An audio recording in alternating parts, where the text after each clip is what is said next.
No, no, no. Comme maman.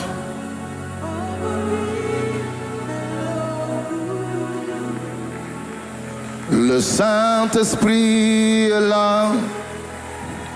Le Saint-Esprit est là. Le Saint-Esprit est là.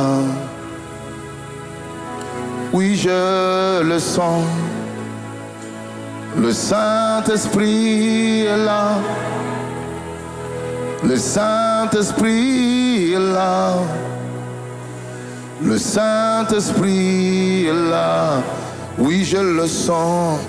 Oui, je le sens. Plus fort que ça, le Saint-Esprit est là.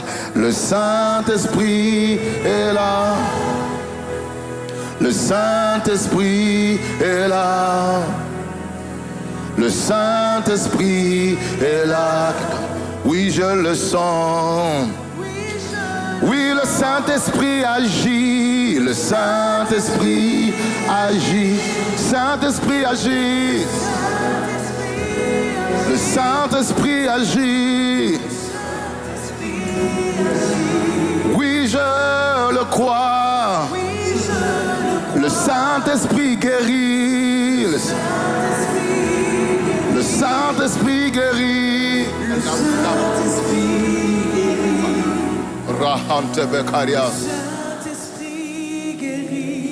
Oui, je le sens. Je veux que tu dises avec moi. L'eau est agitée, agitée, comme à Bethesda. L'eau est agitée. C'est le temps du Saint-Esprit. C'est le temps du Saint-Esprit. L'eau est agitée. L'eau est agitée. Agitée comme à Bethesda. L'eau est agitée. C'est le temps du... Oui, l'eau est agitée. Agitée. Agitée. Yeah. Garakata Baharia. Pendant 1 minute sans arrêt, chacun va honorer la présence de Dieu en poussant des cris de joie. Que ton acclamation soit une entrée dans la gloire.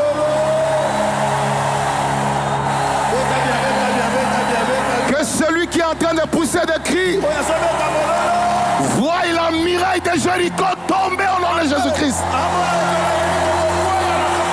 Alléluia. La présence de Dieu est dans la salle. Tu n'es pas venu en ces lieux en vain. Le royaume de Dieu est présent. Les anges présents. La puissance de Dieu est présente. Je prie pendant que tu acclames pour le roi. Que les choses qui ont traîné pendant longtemps dans ta vie, sans arriver, viennent avec célébration. Alléluia, alléluia. Est-ce que je peux écouter les amoureux de la présence de Dieu? Alléluia. Je veux que tu dises à un voisin, ce soir, il est question des dimensions variées de la présence de Dieu. Dis après moi les dimensions variées de la présence de Dieu. Encore une fois, les dimensions variées de la présence de Dieu. Pendant que tu es debout, trouve-moi 5 personnes, prophétise-les, que ton zèle s'amplifie. Ton zèle s'amplifie. Ton zèle s'amplifie. Ton zèle s'amplifie. Ne t'assois pas, nous sommes dans Marc chapitre 11, 15 à 18. Et nous allons lire ensemble. L'atmosphère est favorable pour ta destinée. L'ennemi ne peut pas bloquer ce que Dieu a prévu pour toi ce soir. Marc chapitre 11, 15 à 18. C'est prophétique pour la vie de chacun. Dit après moi, ils arrivèrent à Jérusalem. Et Jésus entra dans les temples. Ils se mirent à chasser ceux qui vendaient et qui achetaient dans le temple. Il renversa les tables des changeurs et les sièges des vendeurs de pigeons. Et il ne laissait personne transporter aucun objet à travers le temple. Et il enseignait et disait, n'est-il pas écrit, ma maison sera appelée une maison de prière. Encore une fois, ma maison sera appelée une maison de prière. Mais vous en avez fait une caverne de voleurs. Dis après moi, vivre les dimensions variées de la présence de Dieu. Dans mon bon amen, je vais parler. Ceux qui veulent suivre le message debout peuvent le suivre. Je n'ai pas beaucoup de minutes, mais il faut que le Seigneur accomplisse ce qu'il a à faire ce soir. Quand vous lisez ce texte, vous allez remarquer deux choses. Jésus est entré dans le temple de Jérusalem accompagné des disciples. Mais il est le seul nom à être mentionné. Il est entré dans le temple accompagné de ses disciples. Mais il est le seul nom à être mentionné. Bien-aimé dans le Seigneur, je suis dans Marc chapitre 11, 15 à 17. La Bible dit ils arrivèrent à Jérusalem. Mais quand on commence à parler, on explique maintenant que c'est Jésus qui est entré dans les temples, celui qui renversait les tables et celui qui dispersait. Je voudrais dire à quelqu'un, la présence de Dieu compte plus que la présence des hommes. Amen. Ils sont tous entrés dans les temples, mais le seul nom qu'on a cité, c'est le nom de Jésus. Je déclare à partir de ce soir, on ne te verra plus toi, mais on verra la présence glorieuse de Jésus dominer dans ta vie. Je voudrais dire à quelqu'un, les propriétaires du temple doivent être plus célébrés que les locataires du temple. Le temple qui est ton corps appartient à Jésus. Et toi tu es un locataire dans ce temple-là. Alors celui qui en est le propriétaire doit être célébré plus que les locataires de ce temple. C'est pourquoi je déclare, dans cette saison, il n'est plus question de toi. Il n'est plus question de ton travail. Il est question de celui qui est le propriétaire de ta destinée et de ta vie. Quelqu'un peut dire cette fois Jésus, Jésus, Jésus, Jésus, Jésus. Celui qui cite le nom de Jésus, il règne dans ta destinée. Je veux que vous puissiez voir une deuxième chose importante. C'est que Jésus est entré dans le temple avec ses disciples, mais il est le seul qui y a opéré. Quelqu'un peut dire après moi, il est le seul. Il est le seul. Je dis, il est entré dans le temple avec ses disciples, mais il est le seul qui y a opéré. Donnez-moi le texte. Bien-aimé dans le Seigneur, c'est important que vous puissiez remarquer ce qui se passe. Quelqu'un peut dire après moi, ils arrivèrent à Jérusalem. Ils arrivèrent à Jérusalem. Ils sont arrivés nombreux, mais c'est le seul nom qui est cité. Maintenant, remarquez ce qui se passe. À partir du moment où il entre dans le temple, On ne parle plus des disciples. Il est maintenant question de lui. Il s'est mis à chasser ce qui vendait. Il renversa les tables. J'ai une bonne nouvelle. Il y a des choses que Dieu fait en passant par les hommes. Mais il y en a aussi qu'il accomplit sans aucune intervention humaine. Je voudrais dire à quelqu'un, il y a des choses que Dieu fera pour toi en passant par les hommes. Mais j'aimerais déclarer ce soir, il y a une dimension où Dieu veut t'introduire. Il ne passera plus par les hommes. Sa présence lui-même, sa présence à lui-même va travailler dans ta destinée. Celui qui me donne un bon amen, je libère l'action de la présence de Dieu dans ton mariage, dans ton ministère, dans ta vie. J'aimerais dire à quelqu'un me dira, Dieu ne fait rien sur la terre sans passer par les hommes. Mais je voudrais bouger un peu cette théologie. Il arrive aussi de fois que Dieu crée des choses sans l'apport des hommes. Je suis dans Genèse. L'homme n'est pas encore créé. La femme n'est pas encore créée. Mais le Dieu du ciel crée le soleil, crée la lumière, crée les animaux sans l'intervention d'un homme. Je déclare que ce qui est absent de ta vie sera créé sans l'intervention des hommes. Si tu me donnes un bon amen, je vais avancer. Les médecins me diront, pour avoir un enfant, il faut la semence de l'homme. Mais je vois Marie, sans l'intervention de Joseph, elle se retrouve enceinte. Ce que ton mari n'a pas pu faire pour toi, la présence de Dieu peut l'accomplir dans ta destinée.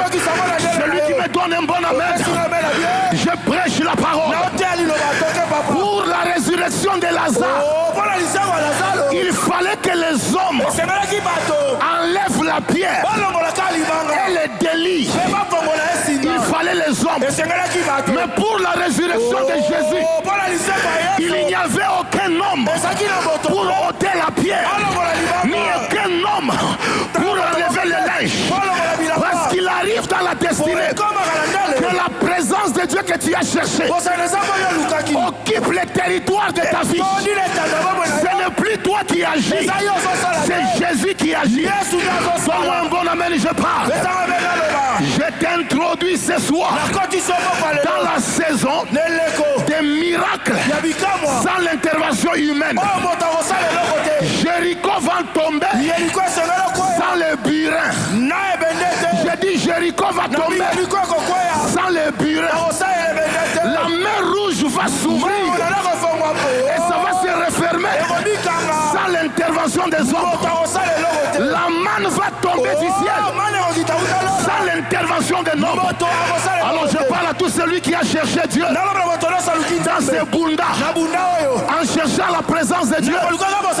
Tu n'as pas perdu ton temps parce que c'est la présence qui fait tout. C'est la présence qui fait tout. C'est la présence qui fait tout.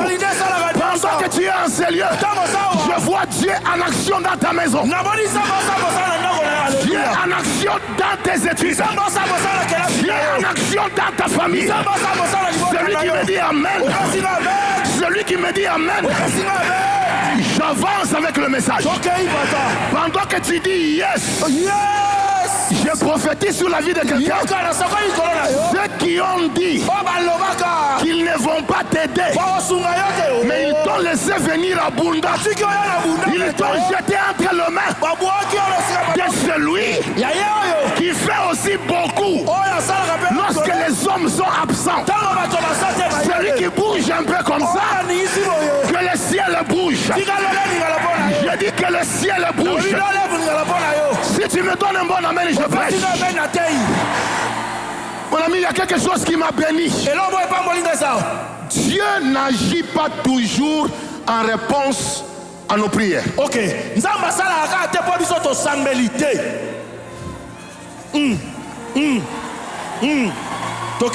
Quelqu'un va me dire non. Il faut fois que les gens prient pour que Dieu agisse, je dis oui, mais pas toujours. Mais je dis ce soir, Dieu n'agit pas seulement pour répondre à nos prières, mais il agit aussi par fidélité à ses promesses. C'est-à-dire qu'il y a des moments où dans la vie, même lorsque la bouche se ferme, la fidélité de Dieu s'élève pour te rappeler qu'il n'est pas seulement un Dieu qui réagit à la prière, mais c'est un Dieu aussi qui agit par rapport à sa fidélité. Donne-moi un bon amen, je prêche. J'aimerais dire à l'église, qui a invité Jésus à l'église, au temple, pour aller chasser les vendeurs? Donnez-moi un seul verset où quelqu'un a prié pour que Jésus vienne chasser les vendeurs du temple. Il n'y a pas de verset. Mais pourquoi Jésus vient chasser et opérer dans les temples? C'est parce qu'il y a une promesse, il y a une prophétie qu'on a déjà donné dans l'Ancien Testament par David, que les ailes de ta maison les dévorent. Et pour que ce verset s'accomplisse, il ne faut pas seulement qu'il y ait une prière, il faut que la fidélité de Dieu s'élève pour honorer sa parole. J'aimerais déclarer qu'il y aura une bénédiction double liée à tes prières et liée à la fidélité de Dieu. Alors je suis en train de prophétiser. Là où ta prière s'arrête, c'est là que la fidélité de Dieu commence à se manifester. N'est-ce pas, il est écrit, si la prophétie tarde, si la prophétie tarde, attends-la, car elle marche, car elle marche. Ah, la Bible déclare, elle s'accomplira certainement. J'annonce ce soir la fidélité de Dieu face aux promesses de ta destinée. Celui qui me dit Amen commence à déclarer avec moi: Dieu est fidèle, Dieu est fidèle, Dieu est fidèle, Dieu est fidèle. Que la prophétie de 2003 qui ne s'est pas accomplie se manifeste par la fidélité de Dieu. Si tu dis Amen, je viens de voir dans mon esprit un message prophétique sur la vie d'une Sarah. Dans Genèse 21:1, l'Éternel s'est souvint de ce qu'il avait dit à Sarah, et l'Éternel accomplit pour Sarah ce qu'il avait promis. Ce n'est pas parce que Sarah avait prié seulement, mais c'est parce que Dieu, dans sa fidélité, il agit. Pas parce que vous l'avez poussé, mais parce qu'il doit démontrer sa nature. Est-ce qu'il y a des gens dans cette salle qui croient qu'ils ne mourront pas sans vivre les promesses qui sont attachées à leur destinée? Si tu me dis Amen, je prêche. Si tu me dis Amen, je prêche. Dis à quelqu'un: la plus grande bénédiction de l'église et des croyants temple, ce n'est pas l'argent, c'est la présence de Dieu. Je voudrais dire à quelqu'un, il y avait les pigeons dans les temples, il y avait les animaux dans les temples, mais les temples étaient pauvres en ce qui concernait les choses d'en haut. C'est lorsque la présence est entrée que la véritable bénédiction est venue. Je voudrais dire à quelqu'un, même si tu n'as rien, si tu as Dieu, tu as tout. J'aimerais dire à quelqu'un, vaut mieux être mis sans Dieu que d'être habillé. Je dis, vaut mieux être nu avec Dieu que d'être habillé sans Dieu. Regarde un voisin.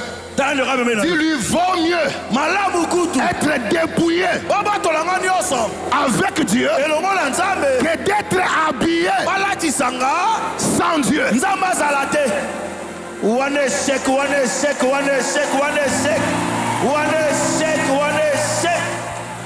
Parce que je me rends compte, Adam et Ève sont nus dans les jardins, mais avec Dieu. Les jours où ils sont nus, les jours où ils sont habillés, Dieu n'est plus avec eux.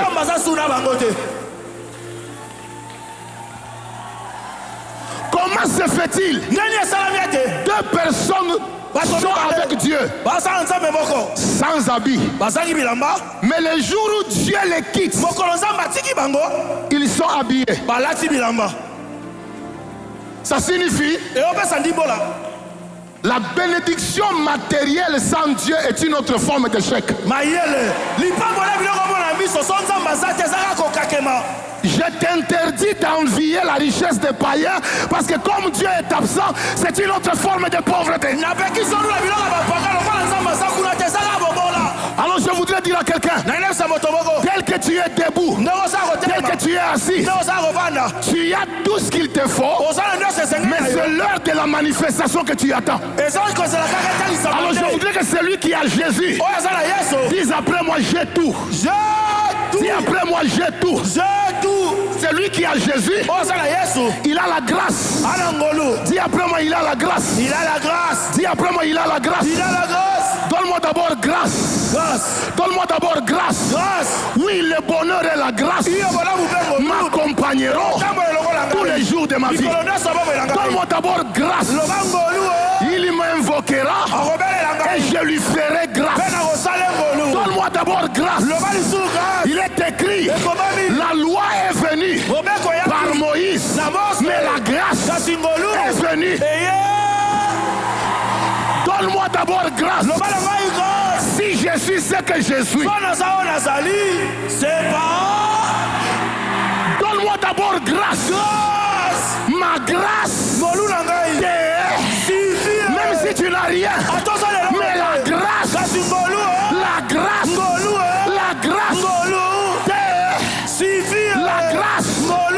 si quelqu'un est ici à Bunda et qu'il est réellement en Jésus, dis après moi si quelqu'un est en Christ, il est devenu une nouvelle créature. Les choses anciennes sortent et voici toutes choses. Donne-moi nous avons tout pleinement en Jésus.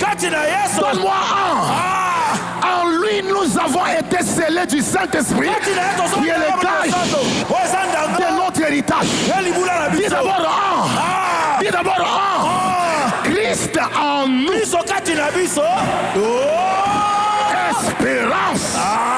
Espérance de la gloire. Donne-moi d'abord donne-moi d'abord pendant que tu me dis nous sommes plus que vainqueurs par celui qui nous a sauvés. Et celui qui dit amen, que la grâce le localise. Yes. Regarde trois personnes. Dis-leur c'est ta soirée. C'est ta soirée. C'est ta soirée. Le bal à trois personnes. Papa Ken, maman Nathalie, maman Grace.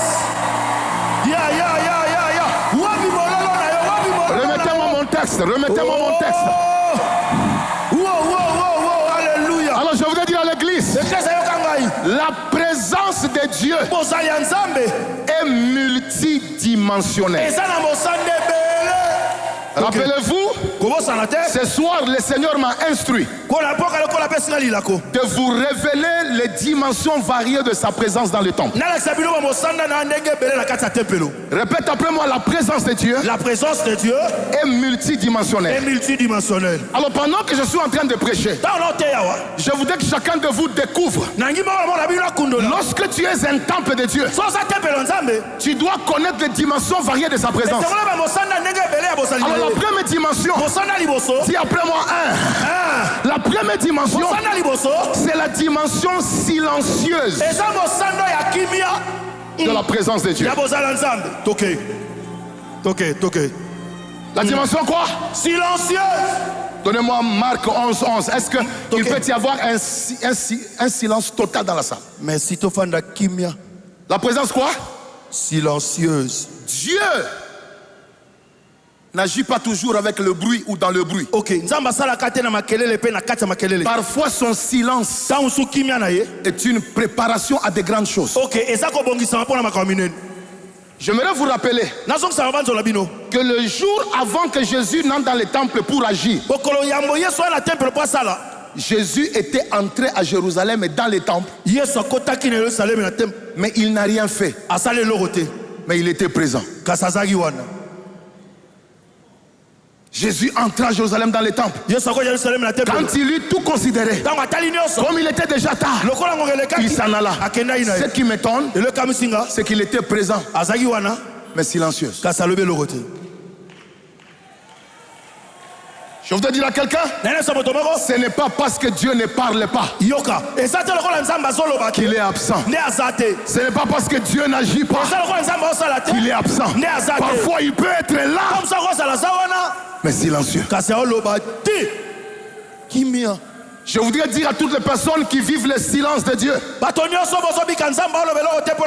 Dieu ne t'a pas quitté. Alléluia. Le silence est une dimension de sa présence. Et quand je lis ma Bible, je me suis rendu compte que chaque fois que Dieu est silencieux, ça signifie qu'il prépare quelque chose de plus glorieux. J'ai étudié le silence dans les Écritures. Il a fait 400 ans de silence entre le temps où Joseph est mort et le temps où Moïse est venu. C'était silencieux. Mais à la fin du silence, c'était l'exode. Je prophétise ce soir, après le silence de Dieu dans ta vie, ça sera l'exode, ça sera la gloire. Celui qui me donne un bon amen, que le silence de Dieu soit discerné par ta maturité. Good. Silence. Il a fait 400 ans de silence entre Malachie et Matthieu. Mais à la fin de ce silence, c'est le salut qui s'est manifesté.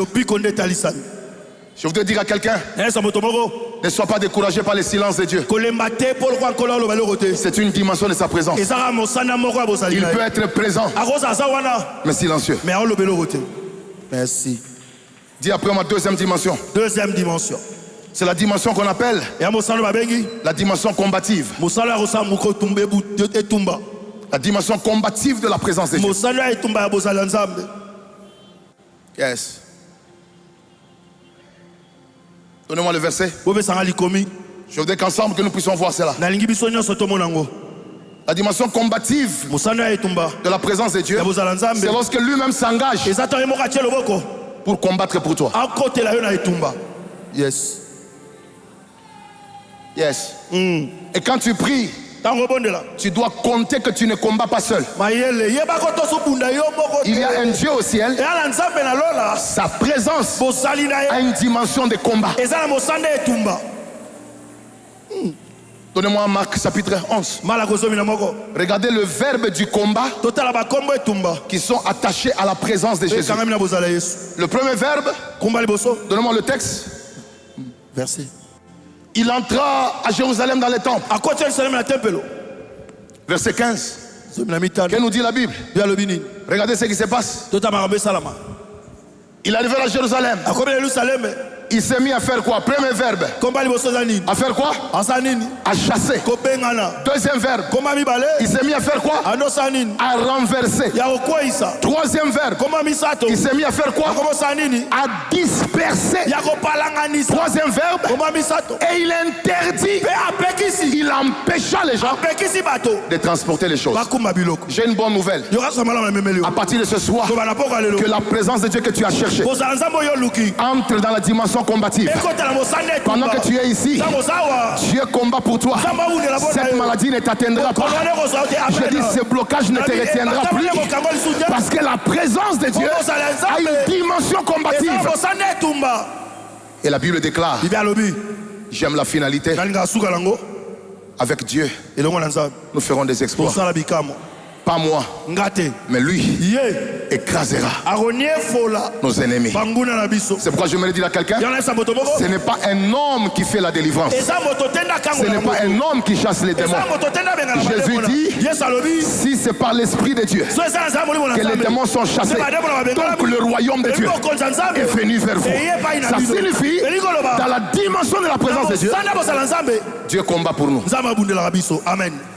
Et je prie que pendant que tu es en ces lieux et que tu soupires après lui, que la dimension combative de sa présence opère dans ta destinée. Amen. Amen. Et je termine par celui-ci. Il y a une dimension aussi profonde de la présence de Dieu. C'est la dimension enseignante. Ok. Dis après moi la dimension enseignante. La dimension enseignante. La dimension enseignante de la présence de Dieu. Marc 11, 17. Après avoir combattu, la Bible déclare, et il enseignait et disait, n'est-il pas écrit, ma maison sera appelée une maison de prière. Je voudrais dire à l'église, Dieu ne combat pas seulement pour toi. Dieu ne reste pas seulement silencieux. Dieu enseigne. Et dans cette période, Dieu est en train de t'enseigner. Sais-tu pourquoi est-ce qu'il t'enseigne? Le plus grand ennemi de ta vie n'est pas d'abord le diable, c'est l'ignorance. Et Dieu en t'enseignant, il chasse l'ignorance. Je prie que dans cette période, que tu ne sois pas un auditeur oublieux, mais que chaque enseignement que tu as reçu, qui a été une révélation de la présence de Dieu, que cela te transforme. Amen. Vous connaîtrez la vérité, et la vérité vous affranchira. Je prie que tu deviennes un amoureux de la présence de Dieu et de cette dimension enseignante. Et je voudrais que l'église voie avec moi une chose importante. La présence de Dieu n'est pas seulement enseignante, mais aussi la dimension qu'on appelle la dimension transformatrice. Dis après moi transformatrice. Transformatrice. Et nous voulons juste un peu prier par rapport à ça. Bien aimé, Marc 11, 17. Il enseignait et il dit, ma maison sera appelée une maison de prière, mais vous en avez fait une caverne de voleurs. Ce qui m'étonne, c'est que sa présence a transformé la caverne en une maison de prière comme au début. La présence de Dieu, quand elle arrive, elle vient aussi vous transformer. Si ta vie était un lieu où l'ennemi s'est infiltré, il peut devenir un lieu où sa gloire se manifeste, parce que la présence de Dieu transforme. Je prie que tout celui qui entend ces messages, que la présence de Dieu commence à transformer sa vie. Oui, qu'un cœur méchant devienne compatissant. Oui, qu'une vie qui était dans la prostituée, dans la prostitution, entre dans la vie de sanctification. Cette présence transforme les destinées. Dis après moi, je reçois cela. Je reçois cela. Et la dernière dimension, c'est la dimension guérissante. Alléluia. Dis après moi la dimension guérissante. La dimension guérissante de la présence de Dieu. De la présence de Dieu. Est-ce qu'on peut lire Matthieu 21, 12 à 14. Et je veux que les personnes qui sont parmi nous, qui ont des blessures intérieures et des maladies héréditaires, croient en ce que Dieu est en train de faire. Regardez ce que la Bible dit. Jésus entre dans les temples, il chassa tous ceux qui vendaient. On y va à 13. On y va à 13. Et il leur dit, il est écrit. On y va à 14. Mais regardez l'église. Des aveugles et des boiteux s'approchèrent de lui dans le temple. Et qu'est-ce qu'il a fait? il est guéri. Je voudrais annoncer ce soir, si tu as un cœur blessé, la présence de Dieu a une dimension guérissante. Cette dimension guérissante ne guérit pas seulement les maladies, même les blessures intérieures. J'aimerais que tout celui qui est dans la salle, qui croit dans ces choses, nous allons claquer le main pour réclamer dans notre vie pendant 3 minutes les dimensions variées de la présence de Dieu. Quelqu'un claque le main et commence à déclarer ces choses. Yes. Yes. Est-ce que tu peux déclarer ces choses? Tu dis, Seigneur, j'aimerais vivre les dimensions variées de ta présence. J'ai soif de ta présence. Et je voudrais expérimenter les dimensions variées de cette présence.